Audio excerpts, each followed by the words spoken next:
So you slept 8 hours, you drank your water, you skipped the late night doom scrolling, Right. but then you wake up and you're just feeling completely, utterly drained. Oh, yeah. That happens all the time. And it turns out, maybe you aren't exhausted, your bedroom is. Yeah, it is a very specific, heavy kind of fatigue that people experience in these situations. Mm. It's not um it's not physical burnout from hitting the gym or Yeah, something. right. And it's not even necessarily cognitive burnout from a stressful job. It's more of an ambient lethargy, like this cognitive fog that just seems to hang in the air of the room itself. Yeah, and usually, we just blame ourselves for that fog, Yeah. right? We think, oh, I need a different mattress or maybe more vitamins, or we just brew a third cup of coffee and try to push through it. Exactly. We look inward. Right. Actually pointing the finger at a completely different culprit. We're looking at the mechanics of environmental psychology and the actual practical applications of Feng Shui. Which is fascinating.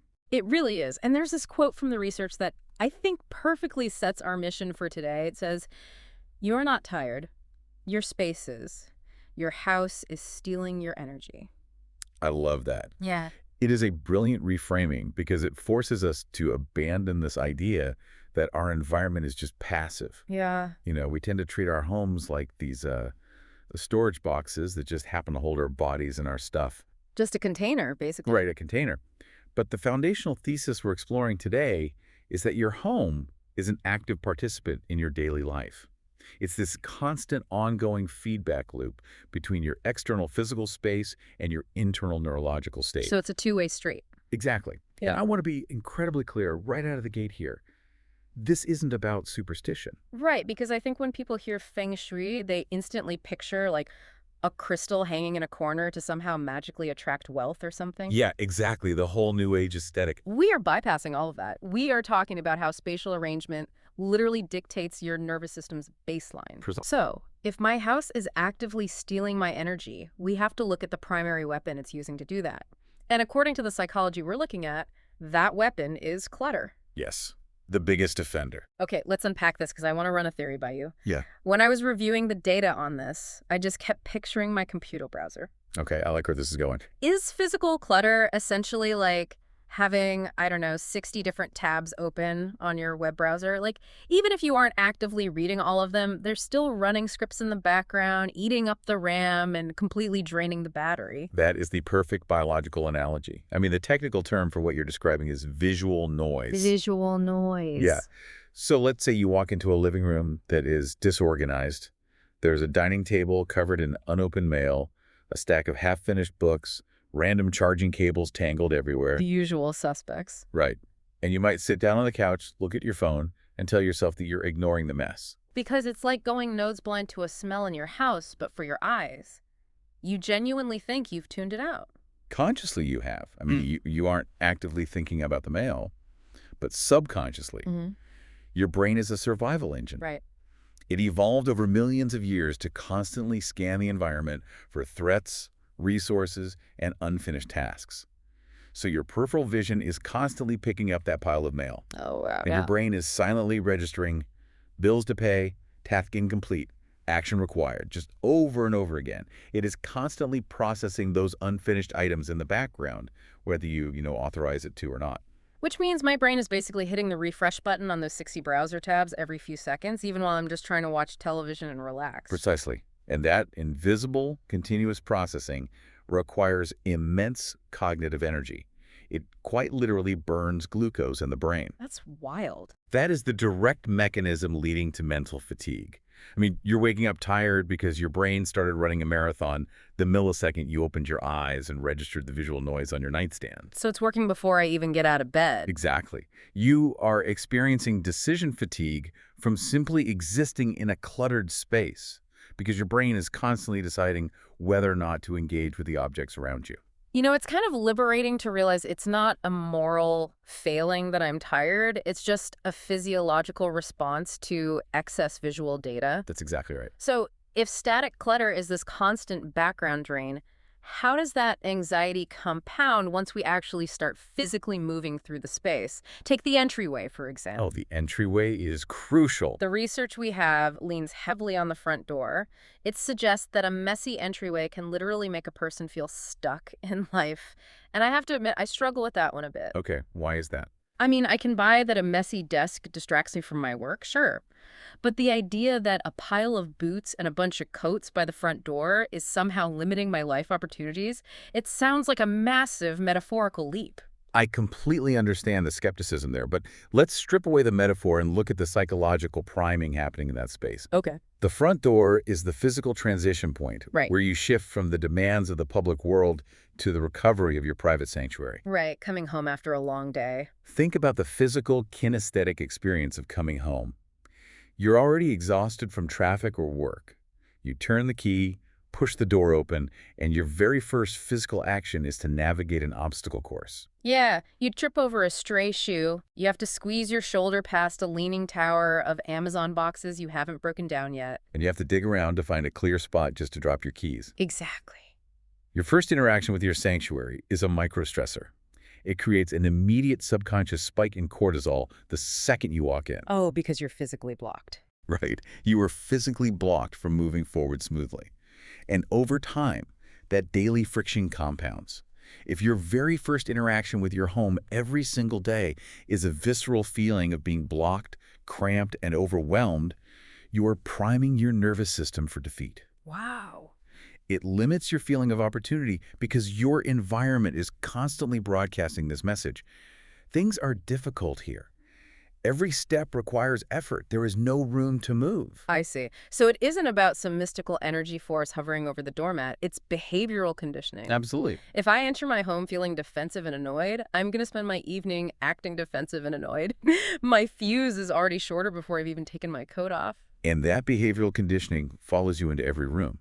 If a cramped entryway primes you to feel blocked before your day even starts, think about how that anxiety amplifies when you actually sit down to work. Right. If we connect this to the bigger picture, this brings us to a fascinating environmental concept called the prisoner position. Man, just the name prisoner position sounds like a cortisol spike. What does this mean for someone setting up a home office? So the prisoner position describes sitting at a desk where your back is facing the door. Okay. You're staring at a wall, and anyone or anything entering the room approaches you from behind. Which is incredibly ironic because that is the exact architectural design of almost every corporate cubicle on Earth. You face the fuzzy gray wall, and your manager walks up behind your chair. Which is disastrous for deep focus and employee well-being. I bet. When you sit in the prisoner position, you are directly antagonizing your evolutionary biology. Imagine sitting in a cave with your back to the opening. Oh, right. You can't see what's coming.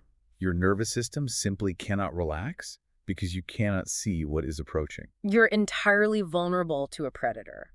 Or, I guess in the modern equivalent, a roommate asking you to take out the trash while you're in the middle of a spreadsheet. Exactly. You are forced into a state of powerlessness.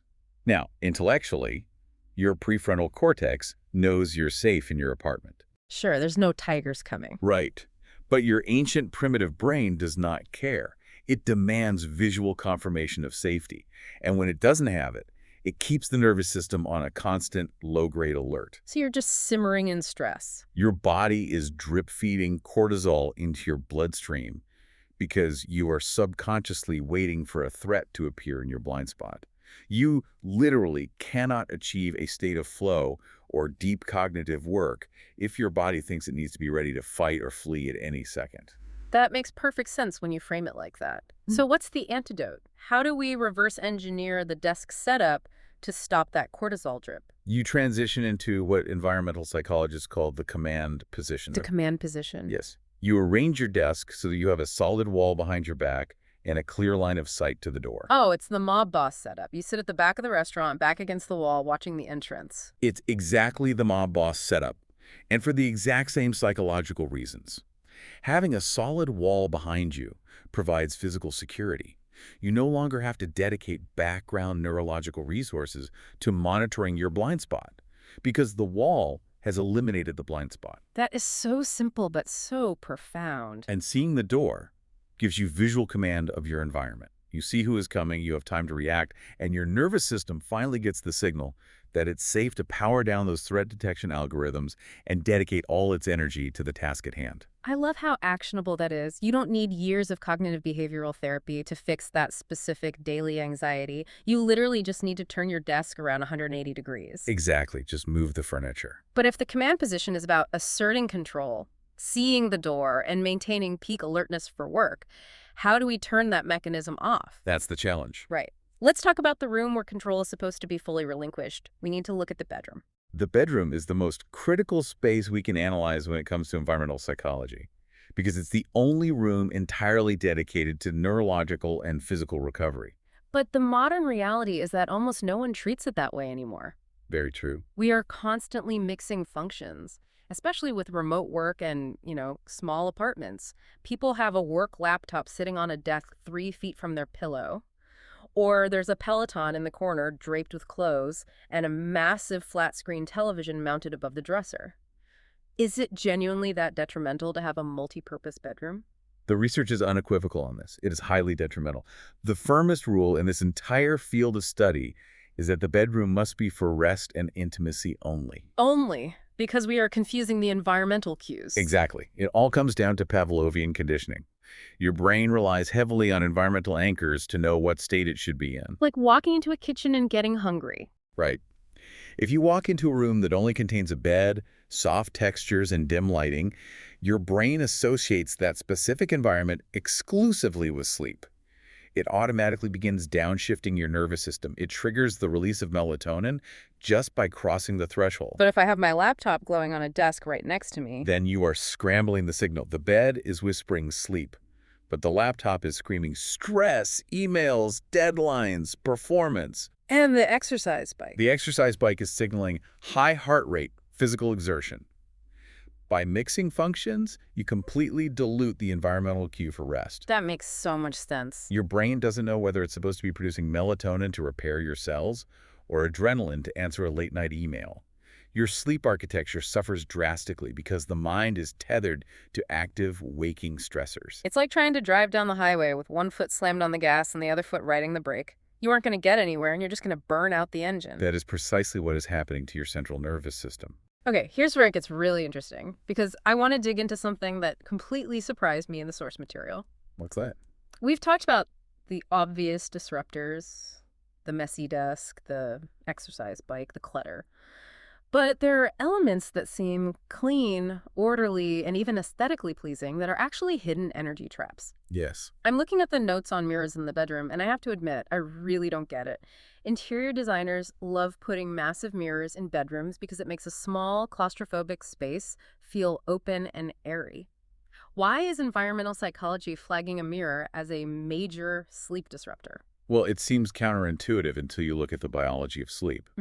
The problem with mirrors, particularly when they reflect the bed, is that they introduce dynamic movement into a space that needs to be completely static. But wait, how does a mirror introduce movement and I'm just sleeping? The room is dark. Because humans are hypersensitive to motion, especially when we are in a vulnerable state like sleep. Throughout the night, you naturally toss and turn. You adjust your blankets. If there is a mirror facing you, your reflection moves. Oh, I see. And in the dark, your half-asleep primitive brain catches that movement in the mirror out of the corner of your eye. The amygdala, which is the fear center of the brain, registers that motion and immediately perceives it as a potential presence in the room. Oh, wow. So I might not even fully wake up, but my brain sees a shadow moving in the glass. My heart rate spikes for a fraction of a second just to check for a predator.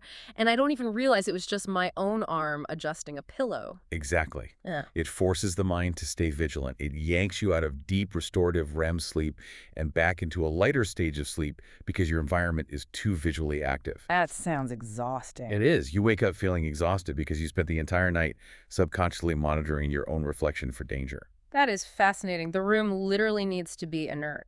Which brings me to the second hidden disruptor, and this one feels like a personal attack, honestly. Shoving things under the bed. Ah, yes, the underbed storage. I know so many people who use those plastic storage bins under the mattress. It's out of sight, out of mind. The room looks perfectly clean on the surface. Why is maximizing storage space considered an energy drain? Because it's the illusion of a clean space, and your brain knows the difference. There are two mechanisms at play here: physical and psychological. Okay, let's start with physical. Physically, shoving items under the bed blocks crucial airflow. A healthy sleep environment requires air to circulate around and under the mattress to regulate your body temperature, which needs to drop for deep sleep.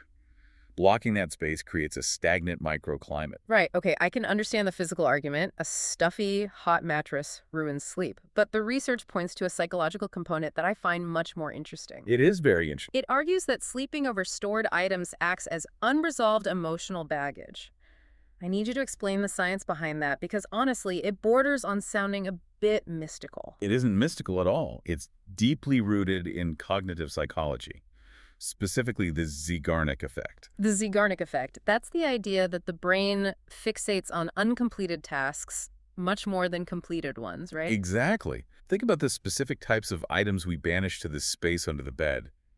It's rarely things we use every day. True. It's usually old tax documents we haven't filed properly. It's letters from ex-partners. It's clothes that don't fit anymore, or broken electronics we keep telling ourselves we'll fix one day. Yeah, out of sight, out of mind. But it's a graveyard of unfinished business and past identities. Oh.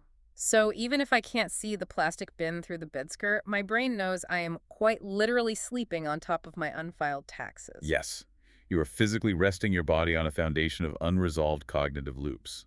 The Zeigarnik effect dictates that those uncompleted tasks will constantly hum in the background of your psyche. That's a heavy thought. It is an immense psychological weight. You cannot create a clear, open, mental space for renewal when you are physically tethering yourself to stagnant, unresolved obligations. So it's not just like having open tabs on a screen. It's like having a physical hard drive full of corrupted old files buzzing and humming directly under your mattress all night long. You can't see it, but you can feel the vibration. That is exactly how it functions. You are preventing your mind from ever fully detaching from those obligations. Man, this entire breakdown completely shifts how I view a home. It is so deeply logical when you map it out step by step. It really is.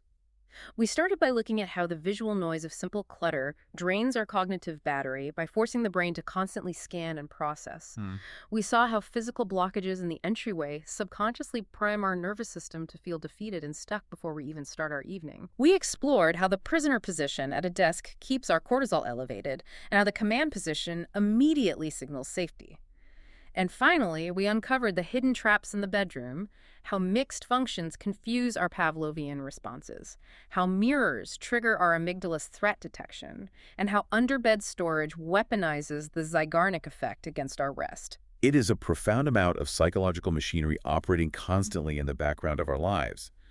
But the beauty of viewing your home through the lens of environmental psychology is that it is highly, incredibly actionable. That's the best part. You don't need a massive renovation budget to fix this. It is completely within your immediate control. Right. For someone listening to this right now who is sitting in a cluttered room feeling that ambient lethargy we talked about at the beginning, how do they tackle this without getting even more overwhelmed? The best approach is micro-adjustments. You do not have to overhaul your entire house this weekend. Just pick one single area to clear the RAM. Just one specific friction point. Yes, move the pile of shoes away from the front door so it swings open freely. Okay. Or turn your desk around so you can see the entrance to your office. Or pull those boxes of old paperwork out from under your mattress and put them in a closet. Pick one area and improve the physical flow. And that's enough to make a difference. Absolutely. The moment you remove that single source of visual noise or psychological friction, you will immediately feel a drop in your cognitive load. You give your nervous system a quick, undeniable win. As the research succinctly puts it, fix your space, fix your energy. Fix your space, fix your energy. It completely demystifies the whole process and puts the agency right back in our hands. Completely. Well, as we wrap with a final thought to mull over, we've spent this time establishing that your current environment isn't just a backdrop.